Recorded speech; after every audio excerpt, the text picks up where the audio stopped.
కానీ ఒక్కటి మాత్రం నాకు అర్థమైంది, నా పేరు తీసుకొని కూడా ధైర్యం రాలే. మొత్తం ప్రసంగం మీరు గమనించండి, ఎక్కడైనా పేరైనా తీసుకున్నాడా?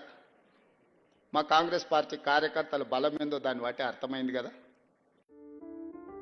ఇప్పుడు ఒక కథ చెప్పుకుందాం. అనగనగా ఒక అడవిలో జీవించే జంతువులు ఒకరోజు మీటింగ్ పెట్టుకుంటారు.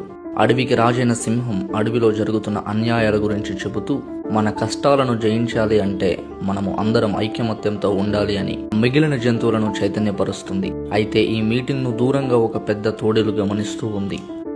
మీటింగ్ అనంతరం తన ఉనికి కోసం తన మందలో ఉన్న పిల్ల తోడేళ్లతో, సింహానికి మా పెద్ద తోడేలు అంటే భయం, అందుకే మొన్న జరిగిన సమావేశంలో పెద్ద తోడేలు పేరు తీసుకోలేదు అని ప్రచారం చేయసాగారు. ప్రచారం ఎంత చేసినప్పటికీ పెద్ద తోడేలు ఉనికి కాపాడుకోలేకపోయింది. ఇక తానే స్వయంగా రంగంలోకి దిగి అడవిలో ఉన్న జంతువులతో, సింహానికి నేనంటే భయం, అందుకే సమావేశంలో తన పేరు తీయలేదు అని గొప్పలు చెప్పుకుంది. తాను స్వయంగా రంగంలోకి దిగి ఉనికి కాపాడుకోవాలని చూసినా కూడా అడవిలో జంతువులు ముక్కున వేలేసుకుని ఫక్కున నవ్వసాగాయి.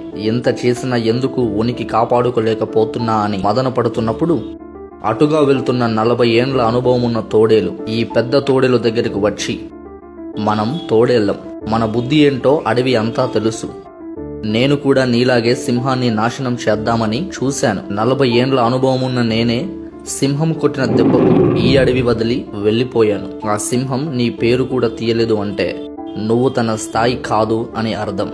అయినా కొండను చూసి కుక్క మురిగితే కొండకు చేట. ఈ కథ మొత్తం విన్నారు కదా. ఇందులో సింహం ఎవరు, పెద్ద తోడేలు ఎవరు, 40 ఏండ్ల అనుభవం ఉన్న తోడేలు ఎవరు? గెస్ చేసి కామెంట్లో చెప్పండి.